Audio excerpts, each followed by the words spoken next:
Today we have a webinar from the Nicholas Institute on exploring water affordability in the US, drivers, data, and dashboards.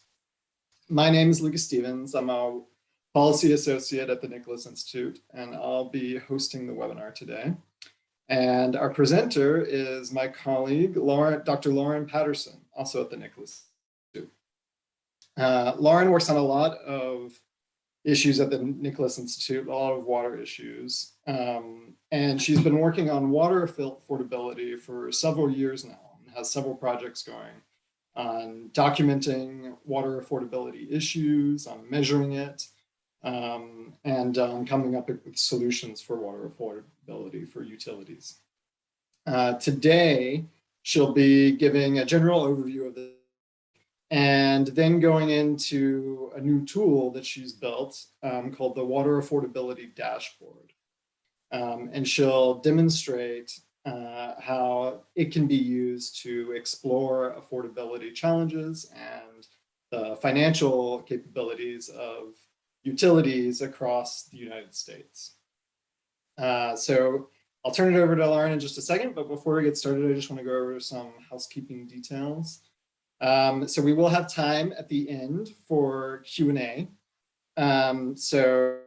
If you have a question during a specific slide or during any part of the presentation, if something's not clear, don't hesitate to put your question into the Q&A box at any time, and we might answer it during the presentation. If you have any technical issues, like if the video isn't working or the audio cuts out, feel free to put those in the chat box and we'll try to get those sorted out during the presentation.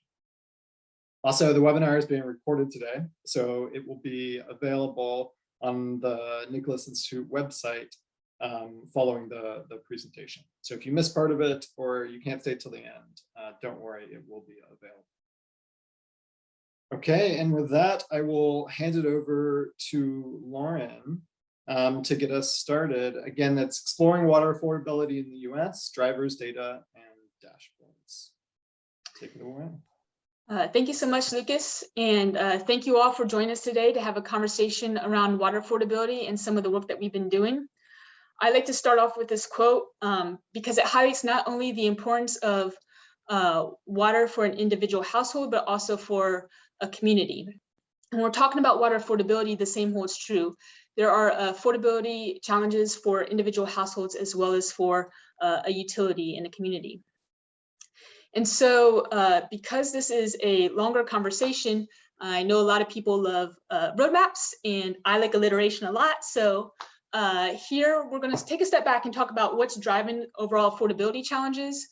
Then we're going to look at some of the definitions because the challenges facing utilities and the challenges facing household are different but interrelated. And the definitions are important when we think about policy implications. We're going to look at the data and then some of the ways that we have combined the data to get at the scale of affordability challenges and how we display that in a dashboard. And at the end, I hope we have time for some discussion. So when we start talking about affordability, I think it's important to note that we're not talking about the cost of water as much as the cost of providing water services. And it turns out that at the end of the day, water is just really heavy. It's heavier than natural gas. It's heavier than electricity or the internet. It's heavier than gasoline or oil. And so it's really expensive to move water. And what water service providers do is they withdraw water from the aquifer or the reservoir. They push it to a treatment plant where it can also be quite expensive to treat water depending on what's in the water. And then they distribute it to their customers. And for wastewater services, we do the exact opposite in reverse. And so when we're talking about infrastructure, I think it's helpful to talk about the different components. So the distribution in pipes that we have, even though they have been laid over time as cities have grown and expanded, the material that we have used and the technology that we have used for pipes have changed. So in the past, we used these thick ductile or these thick cast iron pipes that have over 100-year life expectancy. In more recent decades, we switched over to PVC pipe. And so what the AWWA noticed in the early 2000s was, hey, a lot of our piping infrastructure is reaching the end of its expected life span in the same 20 to 30 year window. And so in the early 2000s, they were saying, hey, there's about 700 billion that we need to spend in the next 20 years to replace these pipes. And most recently in 2021, the report was still kind of the same. Over 755 billion just for drinking water is still needed in the next 20 years to replace infrastructure. And actually just 2 days ago in Durham, we had a big water main break that closed a road for the duration of the day. So there are real costs to aging infrastructure, not just replacing it, but also dealing with maintenance and repair until that infrastructure can be replaced. Now, when we talk about treatment plants, in the 1970s, we had the Clean Water Act and the Safe Drinking Water Act were passed because water is the only utility that we ingest as humans, and there's this very real link between water and public health. And so the federal government decided it's important to have water quality standards to ensure that public health and ecosystem and environmental health are maintained. And so when they passed this legislation, this was before we had personal computers, before we had the internet, and the best way that we knew how to regulate was to say, if you install these certain treatment technologies, we know that this can treat the water to the standards that we need. And they didn't want to wait for 20, 30 years while utilities raised the money to be able to afford this infrastructure. So they subsidized the initial infrastructure through mostly through grants.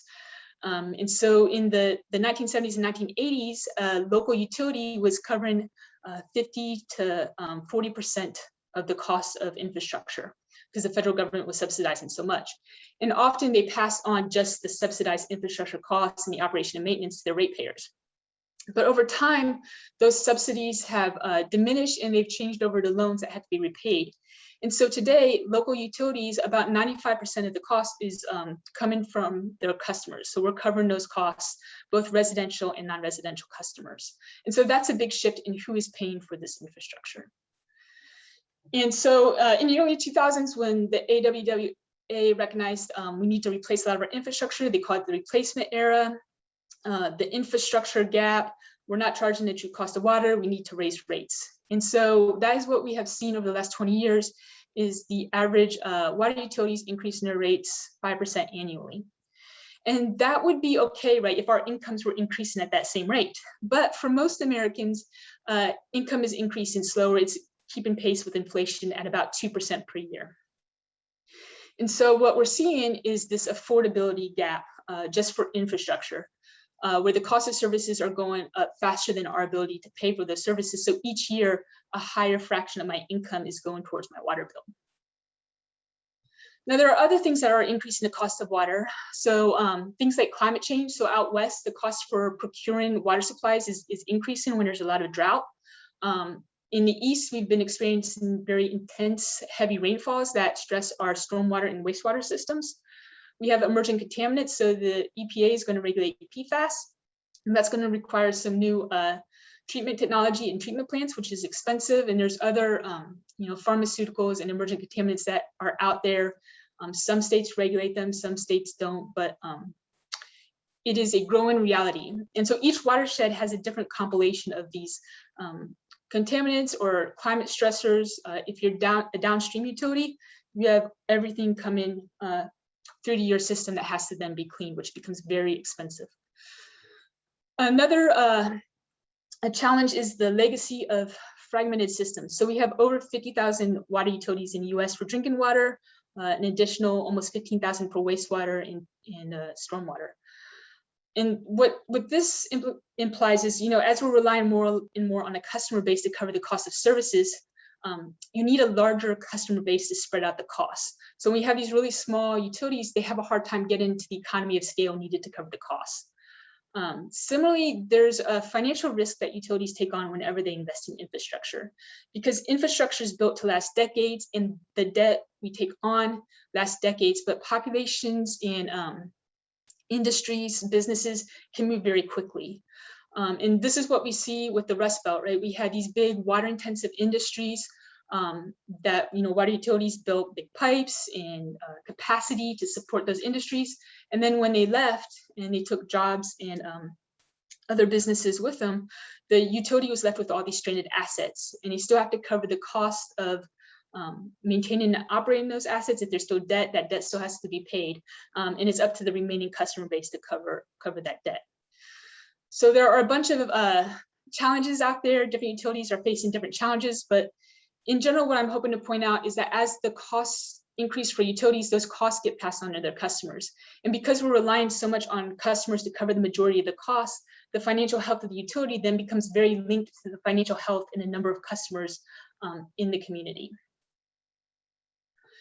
And this brings us to definition. So when we're talking about affordability in terms of a utility, the term is the financial capability of the utility. And this refers to the collective capacity of the community, both residential and non-residential customers, to cover the costs of operations and maintenance, as well as infrastructure and debt service. And then when we zoom into the individual household, we're talking about the ability for that household to pay for water services to meet their basic needs without facing undue hardship. And again, we see this link between household affordability and utility financial capability. The other thing that is not here and is a missing piece that I'm not sure anybody's looking at writ large, I'm not sure that the data is out there, is what's the link with non-residential customers? Some utilities have a large non-residential customer base, some have a small one, but that's a missing piece that I would love to see someone look at that at some point.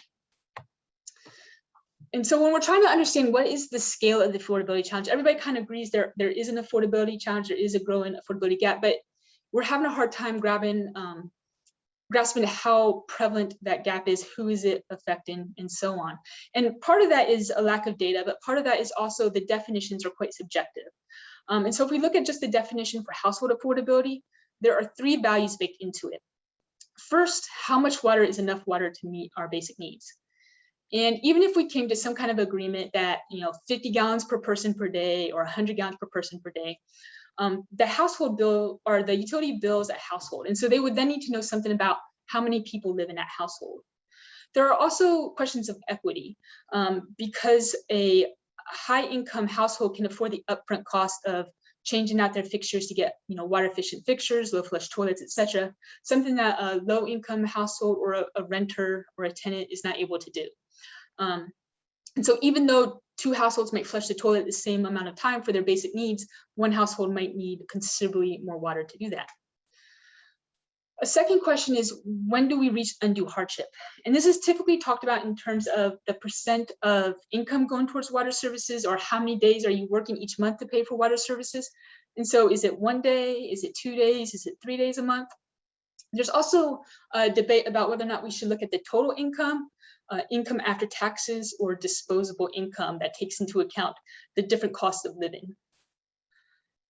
And the third value really ties us back to the utility, in that in the past, we have valued the quality of rates over equity of rates. And what I mean by that is when a utility is set in their rate structures, they have to set the same rate structure across the entire customer class, regardless of their ability to pay. Right? So if we use the same amount of water, despite our income differences, we will pay the same water bill. And so when a utility is setting their rates, they're not looking at how affordable is this for each individual household, but they take a representative slice of the community. And in the past, they looked at the median household income. And basically, they're asking, what is the financial burden for the median household with these new rates? And in recent years, there's been a push to shift and look at what is the financial burden for a low-income household, which is the 20th percentile. And another slice of the community that's often being used more for household affordability than financial capability is the minimum wage earner. So what's the financial burden for a household with a single minimum wage earner? And so what I'm hoping to show is even when you have data available, it's hard because of these different values to pull studies together and understand how is affordability changing over time, how is it varying across regions. And so what I did here is I pulled a couple recent studies together, and while each of these studies provides important insights and understanding in affordability challenge across the US, when you pull them together to try to create a cohesive narrative, it's very difficult because they're using different volumes of water, so different basic usage, and they're using different definitions of income. Some are using total income, some disposable income, and they're looking at different slices of the community. So when I pulled the studies together, I learned interesting things, but I have a very difficult time putting together a cohesive narrative around what's the scale, scope, shape of affordability over time, but even within different regions or different types of utility by size or ownership, or is there primary source groundwater or surface water? And so what we wanted to do was to provide some transparency to rates data in particular, and B, come up with some kind of standardized way to look at metrics across the US and be able to do some more comparative analysis. And we thought we could do this if we had rates data, census data, and service area boundaries. Now, the rates data are needed so we can get at that value of how much water is enough water and allow users to change the volume of water that they're interested in and calculate different bills based on the volume used. And there's not a rates database that's open to the public that we're aware of, but it turns out if there's a global pandemic and you're stuck inside and you get great comfort from tedious data entry, you can build a database. And I'm glad to say that now we have several students working on this with us. And I've learned a ton about rates in the process, which is really helpful when you're doing this kind of study. And so when we go to the dashboard, and we'll do that at the end and go through it together, one of the things that we want to be able to show is if you select a utility and a volume of water, it shows you your bill. And so for Durham, if you live inside the municipal boundary, it's $60 a month at 4,000 gallons. If you're outside, it's $106. And this is pretty common. A lot of utilities charge different rates if you live inside the municipal boundary or outside. In the thought being, again, water's heavy and we're pumping it a longer distance and got to cover those costs. Others might use elevation. So if there's a lot of elevation difference, there will be different charges for different elevation zones. And so a lot of utilities actually charge different amounts within a service area. We just don't always have the data to distinguish what part of the service area are being charged different amounts. The other thing that we wanted to be able to do is to start comparing rate structures, right? So one of the solutions for affordability challenges is thought to be with how we create rate structures. And rates are really designed to do a lot of different things, right? They're designed to encourage conservation behavior. They're designed to recover costs. And more they're being looked at as a way to help address affordability. And there's a lot of debate about what the best rate structure is to encourage affordability. And that's something that I haven't seen a lot of work done on. I'm hoping somebody will take the rates database that we put out there and do something with that. But what we're doing in the dashboard is just allowing you to compare for Durham, for example. You can see how the inside and outside rates compare with other utilities in North Carolina in this example. And we also let you look at how your utility that you select compares with your peers in terms of your monthly bill, how much is coming from volumetric charges versus fixed charges, because those are all kinds of language we hear around what's the appropriate rate structure for affordability purposes. The second piece that we're interested in is who lives in my utility, right? What is their ability to pay for these rates? And in the dashboard, we have a tab that looks at this, and we've tried to pull census data together that might get at this question of the collective capacity for the community. So in the top left, we're looking at, is the community growing or shrinking? What is your customer base doing for residential customers? We're looking at the age distribution. So how many are senior citizens and potentially have a fixed income where it would be difficult to raise rates for that community versus how many are in a working age range or dependents. We also have the racial and ethnic composition in the top right corner. And while we have not done any research or made any ties with affordability, there are others who have done these studies and have shown there are racial implications and inequities. At the bottom left, we look at the distribution of income, and then we look at unemployment over time annually, but as well as following the COVID-19 pandemic because of the big unemployment that happened. So once we have how much water costs and we know who lives in the utility, we can combine them to calculate a suite of affordability metrics. And when we do this and we go to the dashboard, which I promise you we really go and do that, and you zoom in, you'll see that utilities are color-coded similar to the colors in this table. And this table was recommended by AWWA as a way to get at what is the financial capability of the community to afford their utility. Is it a low financial burden or a very high financial burden? And the two metrics they wanted to look at was poverty prevalence, which has nothing to do with how much water you use or what the cost of water is. It's simply what is the characteristic of the community you serve. And here they're talking about what percentage of the community is below 200% of the federal poverty level. And they recommended thresholds of 20 and 35%. So if it's less than 20%, it's a fairly low burden. If it's over 35%, it's a high burden. And then the other, for the rows, it's the financial burden for low income households. And they recommended different thresholds. We thought it was more, it's easier to understand in terms of how many days of labor you're working. And so we just made thresholds at a day of labor, 2 days of labor, and so on. And while thresholds are totally arbitrary, they are helpful for categorizing and communication. But the reality is that affordability is really a continuum. And so when we displayed this in a dashboard, we wanted to keep that continuum idea. And so we took this table and created a chart like you see on the right. And when we go to the dashboard, you'll see this chart. And on the x-axis, we have the poverty prevalence, and on the y-axis, we have the financial burden for households.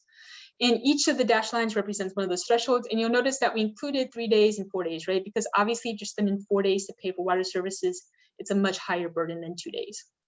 And so we took all the utilities in our database and looked at what is the spread at 4,000 gallons. And this is what we see. And there are 2 things I want to draw your attention to. First, about half of the utilities were ranked as a low moderate burden at 4,000 gallons. And that's a pretty low volume of water. But that also means another half had a moderate high to very high burden. The second thing is we chose 4,000 gallons, but you might pick a different volume of water. And those utilities, those dots on the chart, they will not move to the left or the right because poverty doesn't care about water use. They can only move up and down. And this brings me to the second point, is that 79% of utilities serve a community where over 20% are at or near the federal poverty level. And so I was at least surprised about how widespread poverty is in a lot of these communities. And that has implications for what kind of solutions might be most viable. The second thing that we want to do is understand, well, what's the financial burden for different slices of a community, from the minimum wage earner to the median household income. And we want to look at these together. And to do that, in this plot, it's box plots, and on the x-axis, we have the hours of labor that's worked each month to pay for water services. And on the y-axis, we have the different slices of the community, the median household, the low income, and the minimum wage earner. And each of those vertical lines represents a day of labor. And the dots are individual utilities. In the box is the range where about half of those utilities are located. And what you can see is the shift in burden. So median households tend to spend less than half a day working each month to pay for water at 4,000 gallons, whereas minimum wage earners tend to spend a day to a day and a half working. And again, we selected 4,000 gallons, but you might choose a different volume. And so in the dashboard, on a chart page that is often overlooked, sadly, one of the things that we wanted to do was be able to see how this shifts as we change volume. So on the x-axis here, we had the volume of water from 0 to 16,000 gallons. And on the y-axis, the percent of utilities, whatever you've selected in the map. And anything in blue is less than half a day of labor, and yellow is 1 to 2 days of labor, orange is 2 to 3 days of labor, and red is more than 3 days labor spent a month.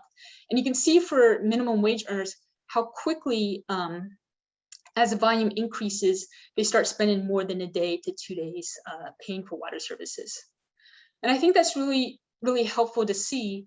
And it's helpful to compare also with the other metrics that are often being discussed when looking at utility financial capability or other slices of the community.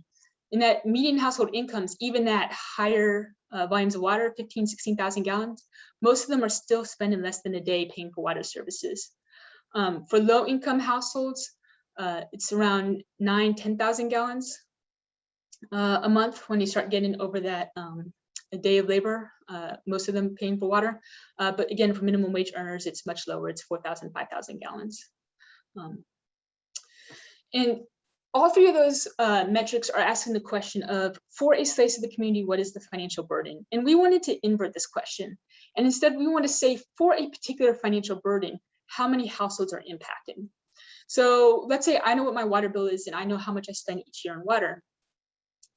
And I'm interested in what income would I need to make for that to represent 5% of my income? Well, I can figure that out. I can take that, my annual income, and divide it by 0.05 and figure out. Or I can take my water bill and divide it by 0.05 and figure that out. Once I know that income, I can use census data to figure out how many households are earning less than that. But why look at just one income? Instead, we could look at several percent income, several of those slices of hardship, so to speak. So when we plot this out, on the x-axis, we have the percent of income going towards water services. And then on the y-axis, we have what percentage of households are paying that much or more. And so at 2% of my income, let's say 60% of households spend more than 2% of their income on water services every year. Well, what about 4%? You see that number drops. Then it's 6%. And what we're able to do is create essentially a profile for at a certain volume of water, how much, what is the financial burden and how many households are experiencing that level of financial burden or more. And so when we plot this out for the utilities, with each line here representing a utility in our study, we get the following spread. And we highlighted here the median for the different states that we have, as well as the overall median, just to show some of the geographic variation that we're seeing. And let's say I'm still interested in that 5% number. Well, I can look and see for the median utility, about 12% of the households are spending 5% or more of their income on water services. And there's, New Jersey, it's 7%, and then up in North Carolina, it's 16%. And so you can start to tease out that variability. And where we're hoping to go with this is going back to that table and creating a standardized way to look at not just different metrics, but different volumes of water in looking at different utilities. So, in the top, we're looking at all utilities at 6,000 gallons for these 5 metrics. But what if I'm just interested in medium-sized utilities in North Carolina? Same volume of water, same metrics, and now I can do that comparison that we were not able to do when we were looking at multiple different studies. And that's where we're hoping to go. And the reason we want to be able to do that is because depending on what is driving some of these affordability challenges, if it's more of an issue of poverty, or maybe it's more of an issue of the rate structure, it might drive what solutions work best in which places. And so these are sort of the 6 major buckets of solutions that we're seeing around affordability right now. There's customer assistance programs. There's rate structures. So how you establish your rate impacts how quickly water becomes affordable or not affordable. There's efficiency programs that encourage conservation. So if you use less water, your bill will be lower. And for utility, if they can lower the overall water use, they might be able to defer new infrastructure. There's innovative utility financing. There's regionalization. This doesn't have to be physical consolidation. It can be technical, managerial, financial. It could be regionalizing data services. It could be doing a group procurement of meters. And then there's LIHWAP and crisis funding. And so while we're not necessarily looking at potential solutions, there are a lot of groups out there who are doing that. And in our companion website, we point you to them, and I'll do that right after we look at the dashboard.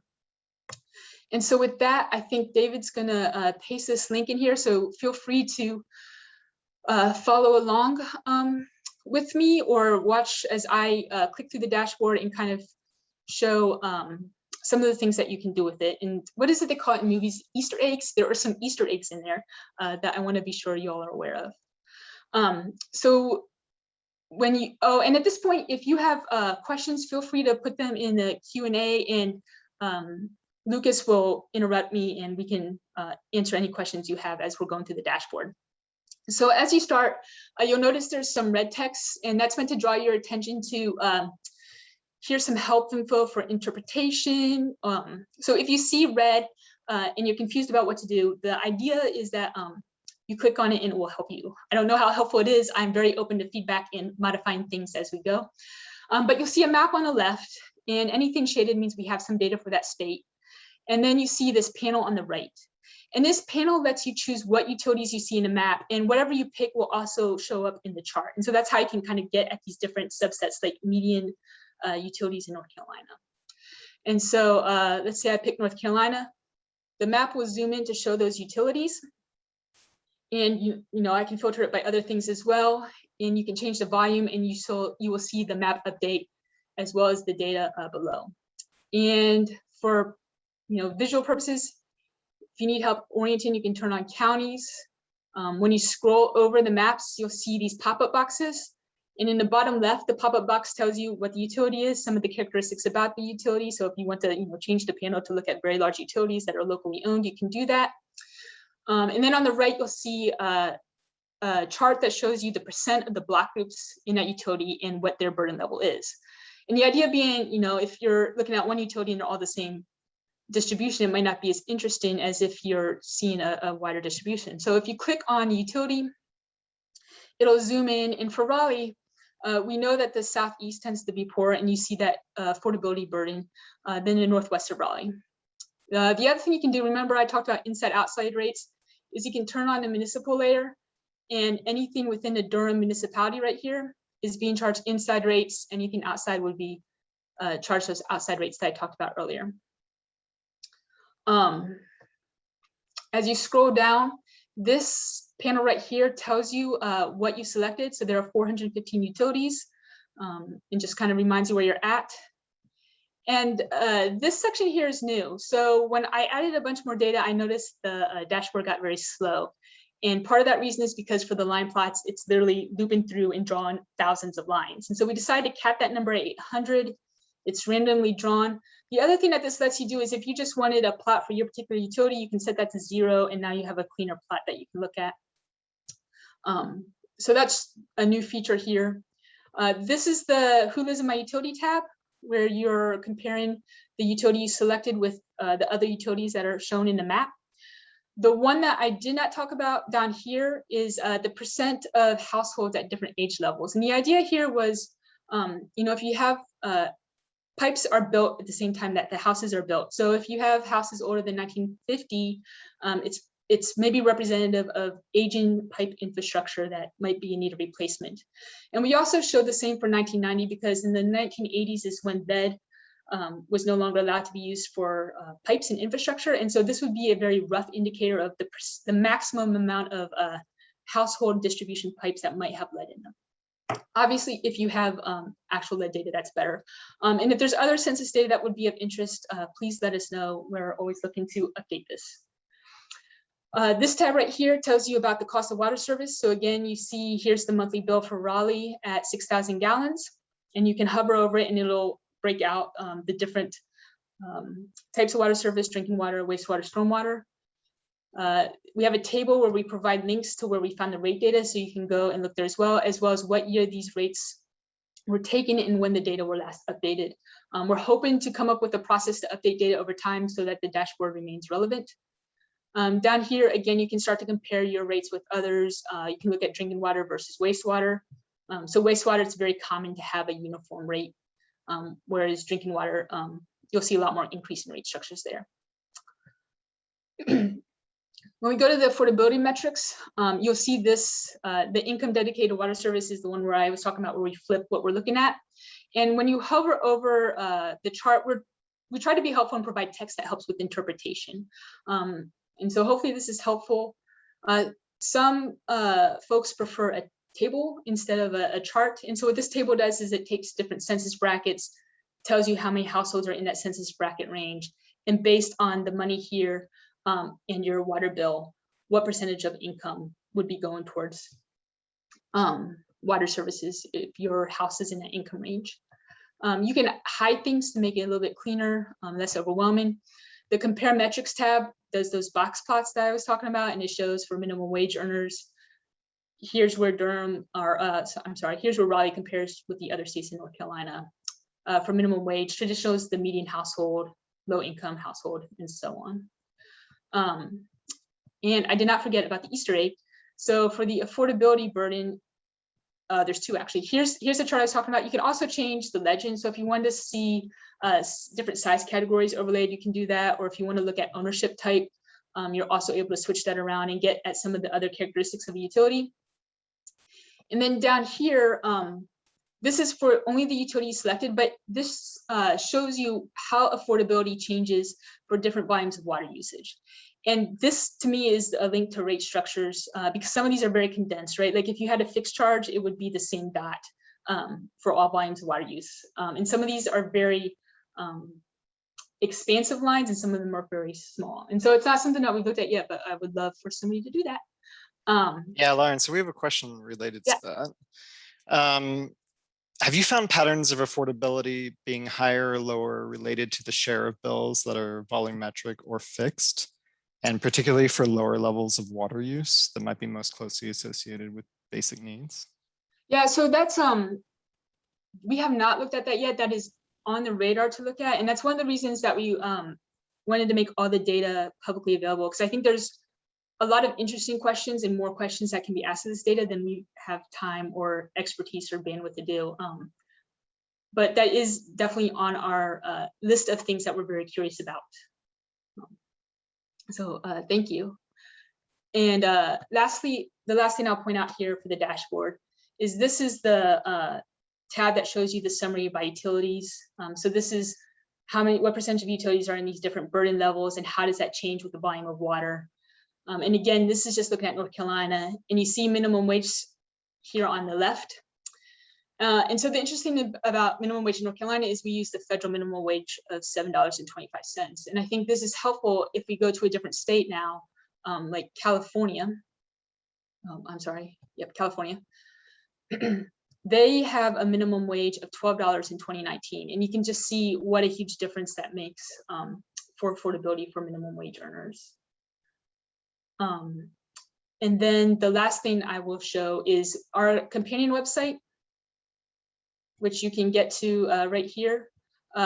On this, so as academics, we have been accused, probably rightfully so, that we're very good at pointing out problems and not solutions. And so while we're not, we have not done a lot of work as solutions, like was just asked about rate structures, there are those that have, and we've tried to compile some resources together.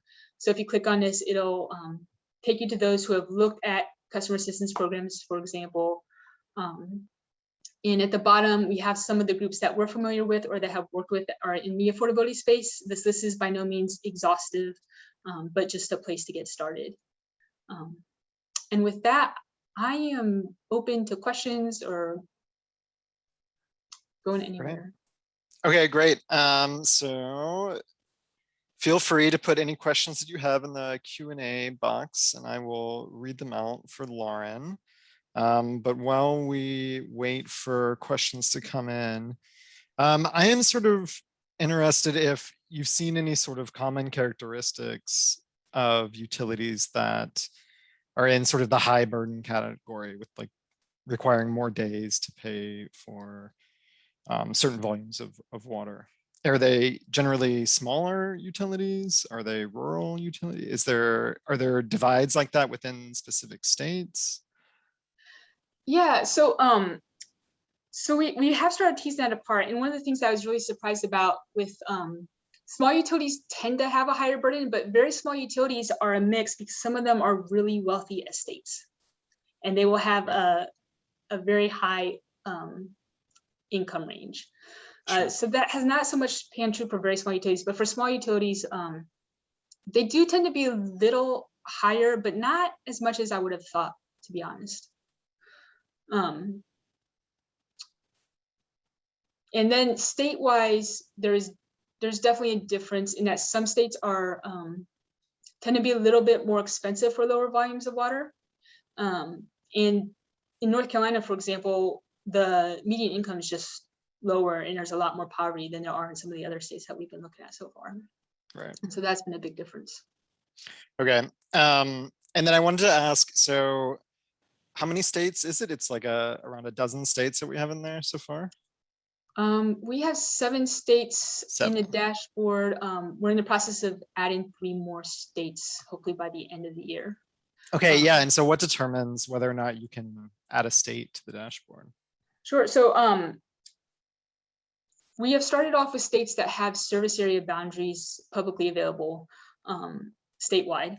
And then there's the time that it takes to build the rates database. And so we'll go through EPA's list of water utilities and manually go find those data, manually enter the data, and then link it to the service area boundaries. So that's our limiting factor right now. And so what's the process for states to get their service area boundaries updated and make them digital? Are states actively working on this? Is this a priority for certain utilities, or Yeah. So some states have a process and they update it annually. So Pennsylvania, they update their boundaries each year, and I think they have it going back to 2011 actually, that database. So you can get each version.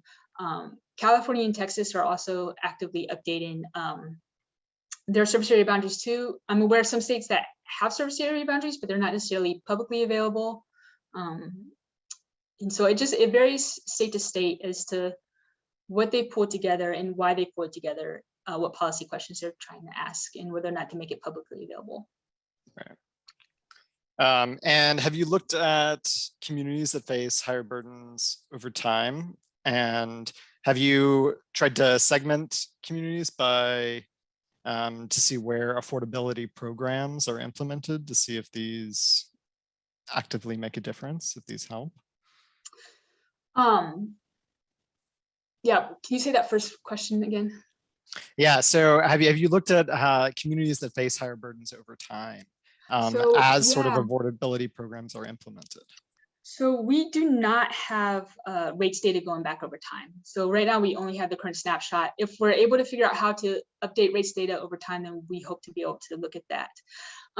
We started looking at the impact of customer assistance programs on affordability burdens, and we have a memo that will hopefully go out soon about that. But I think one of the things that we've been doing as we've had conversations with different stakeholders is we've realized we don't have a good grasp around the affordability challenge, but we also don't have a good grasp around which solutions are working for affordability, right? There's lots of reasons why you might change your rate structure or you might engage in regionalization, but I'm not aware of many studies that have looked at it simply from an affordability lens as to what the impact is, how successful it is for those purposes. And I think there's a lot of work and research to be done in that area. Great. And can you say a little bit more about the elevation zones for rates? I mean, I know these aren't in the dashboard, but where generally are the cities base their rates off this kind of information? Yeah, so not in North Carolina so much. We're fairly flat, but in so California and I think Texas as well, they have a large elevation difference, and so they'll have elevation zones, and usually they'll do it as a surcharge. So once you're over, I don't know, like 2,000 feet, there's an extra dollar tacked on to each volume of water you pump. And so they'll provide that. And the way we're doing it in the dashboard, because we don't have those zones, is to take the average of all those different zones together to get a single rate. Got it. And so in your discussions with utilities about the dashboard, are utility managers really interested in these statistics and these calculations? Are they surprised by them? Do they sort of understand the problem very well by this point? What's the general reaction that you get? Yeah, it's funny. So when I have shown the dashboard to utility managers, they love the map and zooming in, and it often confirms their thoughts. Their favorite tab is actually the demographics tab, which has surprised us, and just seeing what the population looks like, how it's changing over time, what unemployment has done has actually been the piece that they've been most excited about. So I think the thing that surprised me the most when I explored it was the sort of fragmented boundaries of a lot of these service areas. How I am ignorant of this. How do those get decided? Because they are generally not sort of co-located with political divisions, as far as I can tell. Is there a political process around that? Are they expanded, or do different utilities combine to make different service areas? How does that work? Yeah, it's a lot more fluid than I thought it was. So yes, some utilities, like in North Carolina, they can expand because there are counties and not every piece of it has been annexed to a township or a municipality. In Pennsylvania, New Jersey, the Northeast, everything is in a township or a municipality. And actually in Pennsylvania, most of their systems are water authorities that cover a lot of different townships, and they're often separate from sewer and wastewater authorities. And so it's actually very complex and complicated to pull that together. And so each state has their own rules around how you do that. Some states like Kentucky and most recently California are really working to try to incorporate planning. And if a community wants a utility and there's one close by, they would prefer to extend and have a single utility versus two smaller utilities together. And so there's some efforts in some places to encourage regionalization. And do you think that's a good approach? Have you seen that has helped in different areas? So Kentucky has done a tremendous job reducing the number of drinking water utilities that they have. I don't know if anybody has looked at it in terms of how has that impacted affordability. I'm not sure about that. Okay. Here's a quick question. How recent is the demographic data? So the data currently in this dashboard is 2019. It's the 5-year ACS survey results. Great. And will the AWWA water and wastewater rate survey data be integrated into the dashboard? That's a good question. We do not have plans to do that at this point. I don't know. Yeah, it would have to be a conversation if they would be willing to share that and allow us to put those rates on the dashboard, but we definitely would be open to it. Okay, and someone is wondering about wholesale versus retail rates and how demographic data would inform a wholesale rate. Yeah, so right now we are just looking at retail rates, and the other thing that we're only looking at are the rates charged to single family customers. In part because sometimes that includes multifamily customers and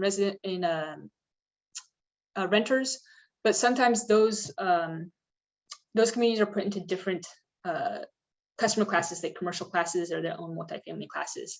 And at this point, we don't have those in the dashboard, and there are some challenges in figuring out how to do that. But we're hoping that this is a living dashboard, a living document that improves over time as we start getting our arms around the process and making it better. These are all great suggestions. And can you speak to the challenges of using ACS data to get demographic data for smaller, more rural systems versus larger systems? How do those things overlap? Yeah, so we are using tract level and block group level data. And so if you have a large system, it's ideal because you have a lot of different block groups that are 100% within the utility boundary.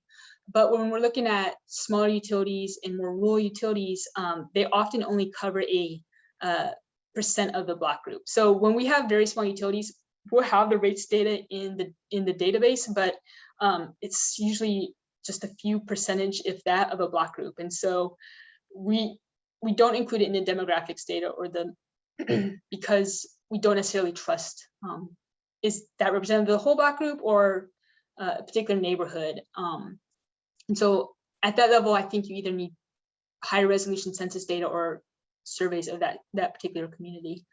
What was the other question? Can a utility give you their rates to be included for a state that's not in the database already?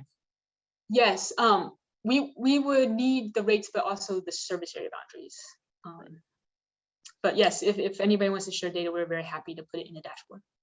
And then another question. So are utilities around the country able to partner to continue looking at this issue, to get grants, to do more research? Yeah, we would love to engage with utilities and participate with them for sure. And email me. Right. And we've gotten some questions on funding. If you're willing to share that, how do you fund your research assistants? If you are willing to answer that question. Yeah, so at the Nicholas Institute, we're attached to a university, Duke University, and we get a certain amount of funding each year to hire students. And especially during the pandemic, there has been a big effort by the university to encourage us because they're not able to go do internships and that. So they've really helped fund us to be able to provide money for students to work on this during the summer, as well as 10 to 20 hours each week. And it's been a huge help. Yeah.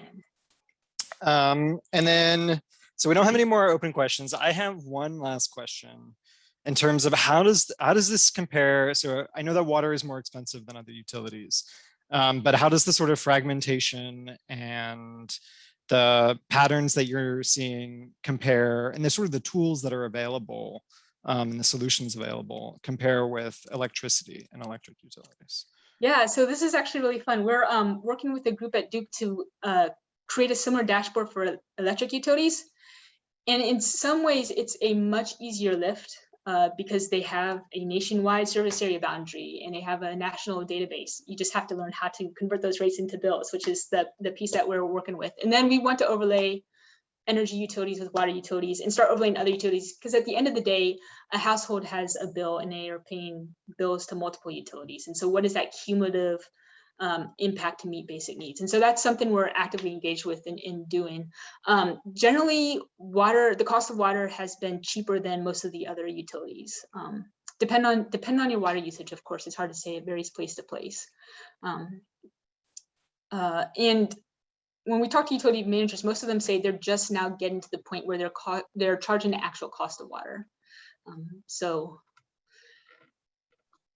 yep. I think it's the shock of being super subsidized and then trying to catch up very fast to what the actual costs are.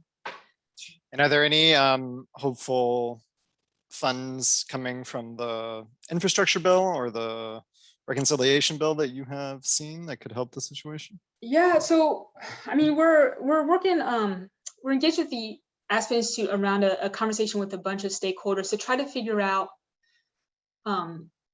what would be a good way to spend that money that helps address affordability challenges and inequities within the system, and what does that look like, and how do we do that wisely and set us up for success? And so that is an active place of conversation, and I'm glad that the conversation's being had. And so we're all figuring this out together. I don't think anybody has the solution, but hopefully collectively we can get to a better solution on how to spend those funds wisely.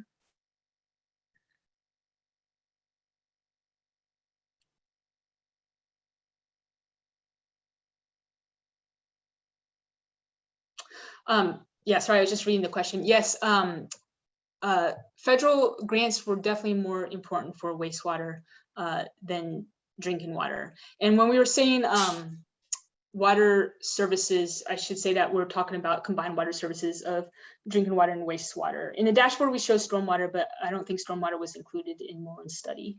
I'm happy to forward that paper if the person who asked that question wants to email me later. Great.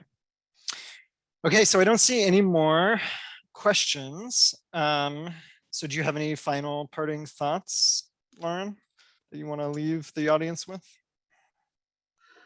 Oh, I should have thought about good words of wisdom ahead of time.